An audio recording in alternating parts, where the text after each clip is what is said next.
una testimonianza viva. Suor Teresa Maggiore, cosa ricorda?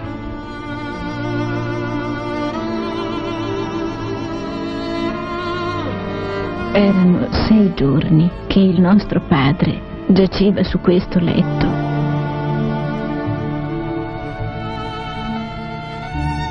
I medici erano molto preoccupati.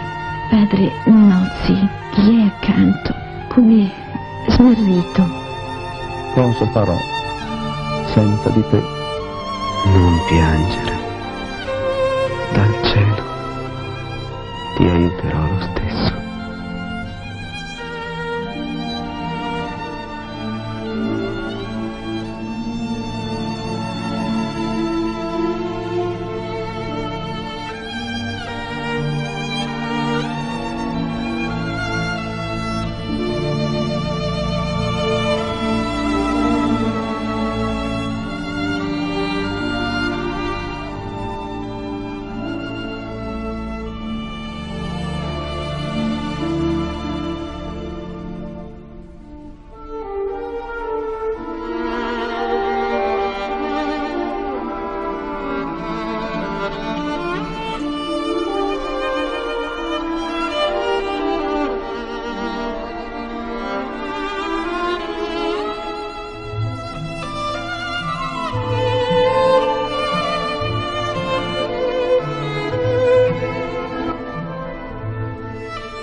Certamente la vita del servo di Dio, padre Semeria, è stata una vita affascinata dalla potenza e dalla luce della parola di Dio.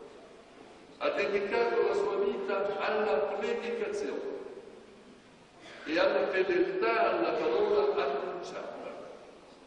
Padre Semeria era un credente convinto, ma era una persona credibile, perché la sua vita rendeva testimonianza alla parola che annunciava. La sua vita è stata trasfigurata dal Vangelo. In lui troviamo una singolare unità tra la sapienza di Dio e la carità, per fare una vita trasfigurata dall'amicizia con Gesù e dall'amicizia, dall'amore sconfinato verso il prossimo. Voi conoscete la vita di padre Semeria più di me, è un figlio illustre della nostra terra ligure, è nato vicino a Sanremo, a Col di Roma, e io sono, qui c'è la confraternita proprio di Col di Roma. È nato nel lontano 1867, nel secolo di grandi santi vivente ancora Don Bosco, quindi ha sentito la presenza di Don Bosco. Purtroppo, come sapete, è morto già perché poco tempo prima della sua nascita era morto il papà, e lui ha sentito questo dolore, ha condiviso il dolore degli orfani, pensiamo poi degli orfani di guerra, e non ha voluto mai dimenticare questa categoria degli orfani, dei bambini, dei giovani orfani. Ha incominciato a seguire gli studi con un'intelligenza acutissima, è stato considerato sempre uno dei migliori studenti. Io non so chi è la migliore studentessa di voi o il migliore studente a scuola, dovrei chiedere ai vostri maestri, ai vostri insegnanti, ma alla formazione intellettuale e umana non mancò mai di unire una formazione spirituale, mantenendo una vita fervorosa attraverso la preghiera, la partecipazione alla Santa Messa, la vita sacramentale e anche attraverso gli esercizi spirituali. Sin da ragazzo ha portato nel cuore questo desiderio di diventare diventare un annunciatore della parola di Dio e un compagno dei poveri. E così, attratto dall'esempio, dalle parole di San Paolo, avete sentito la lettera ai Romani, chi ci separerà dall'amore di Cristo? Nulla può separarci dall'amore di Cristo. Attratto da San Paolo è diventato tal Rabino, cioè membro di quella congregazione che si rifà proprio a San Paolo, chierici regolari di San Paolo. Ha incominciato a studiare la teologia e a tuffarsi nel mistero di Dio amore, per poter spezzare il pane della parola e il suo amore a tutti quelli che avrebbe incontrato nella sua esistenza. È diventato sacerdote nel 1890 e ha subito stilato un programma di vita, predicare il Vangelo a ogni creatura, e ha incominciato a attraversare l'Italia dal nord al sud fino al profondo sud ad annunciare il Vangelo.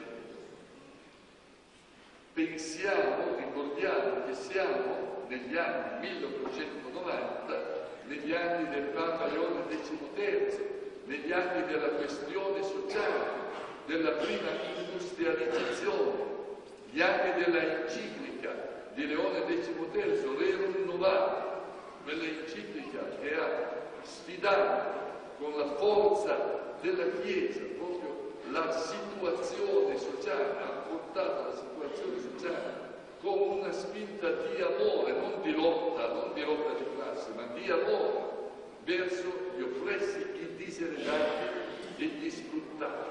Le prime masse lavoratrici sono state incontrate dalla Chiesa, dagli uomini e dalle donne di Chiesa. Don Bosco ha fatto il primo contratto di lavoro per un giovane che era sfruttato a Torino. San Giuseppe Muriano, tutte le sue opere per i giovani, Giuseppini e così via, tutte le schiere di discepoli di Cristo che hanno aiutato le masse lavoratrici non con la spinta alla lotta, alla conflittualità permanente, ma con il moto dell'amore, con l'impeto dell'amore, con l'istruzione, la formazione professionale. Ricordate che le scuole di formazione professionale sono nate in questi anni, proprio per merito dei grandi santi che ho citato. A Genova Padre Severia fu collaboratore di un grande vescovo. È bello che i vescovi abbiano simili collaboratori e simili apostoli. Allora era vescovo a Genova il beato Tommaso Reggio, grande vescovo beatificato recentemente, che ha fondato anche una congregazione di suore per l'educazione della gioventù e anzi proprio per assistere i sacerdoti come prima finalità. Dal beato Tommaso Reggio ebbe l'incarico di seguire le società operaie cattoliche, diciamo così, le prime forme di sindacato in senso positivo. Ecco, non do nessun giudizio sul sindacato di ieri o di oggi.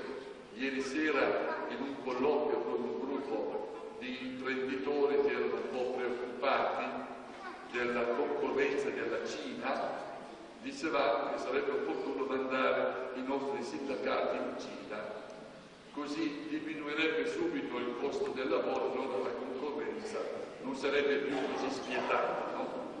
Ma ecco, le società operaie cattoliche e tante altre iniziative culturali. E quando è morto il beato Tommaso Reggio, padre Severino fece un discorso formidabile. Mi permettete di leggere solo qualche espressione del suo discorso, perché merita di essere onorato il mio grande predecessore, l'arcivescovo Tommaso Reggio. Il nostro buon arcivescovo, diceva padre Severino, mostrò di sentire il soffio dei tempi nuovi che lenti ma fatali vengono maturati, l'apertura alla novità, questo soffio democratico da cui quanti siamo al mondo, uomini di cuore, attendiamo un profondo rinnovamento della nostra vita sociale, una ascensione delle classi umili e diseredate. Non so se il nome di democrazia, dice padre Semeria, fosse simpatico a Tommaso Renzi. Penserei piuttosto, perché devo essere schietto, penserei di no, ma fedele al motto in dubiis libertas, nel dubbio se è buono o non è buono, dice la libertà, non mi si oppose e soprattutto ebbe un senso di capire che più del nome così facile a prendere o a lasciare. Oggi parliamo tanto di democrazia, ma poi non sappiamo se veramente viviamo la democrazia. È una democrazia solo matematica, non aiuta le masse diseredate a raggiungere la giustizia. Ci vuole un progetto di vita, un progetto morale, sociale.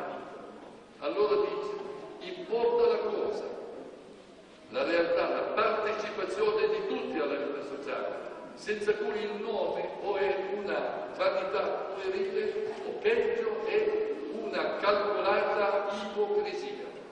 Queste sono le parole di padre Semeria. Resta indimenticato il coraggio e la sua determinazione nell'essere un uomo senza confini. Dall'Italia è partito per andare dove? Fino alla lontana Russia. È andato in Russia a incontrare chi? A incontrare i lavoratori italiani che erano in Russia.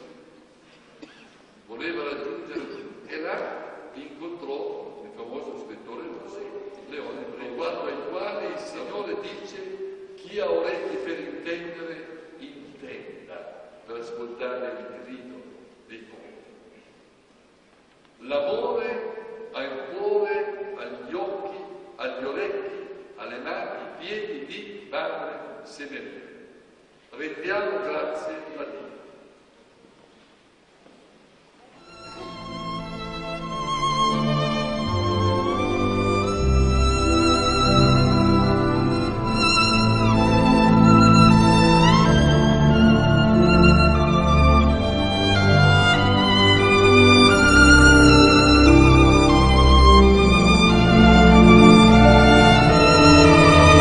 L'ultimo giorno, 15 marzo, erano le 10 del mattino.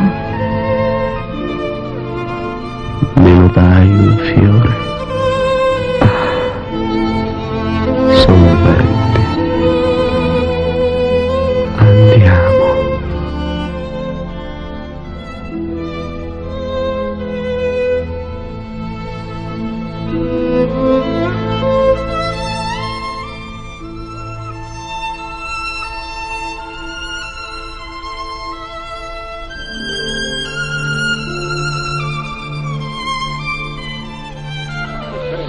O nobili spiriti, dei bimbi e nella visione torbida della morte imminente vi apparvero derelitti, hanno trovato una casa. In essa È la voce di Giovanni Semeria. Questa voce, sino all'ultimo respiro, ha invocato il diritto alla vita per migliaia di orfani.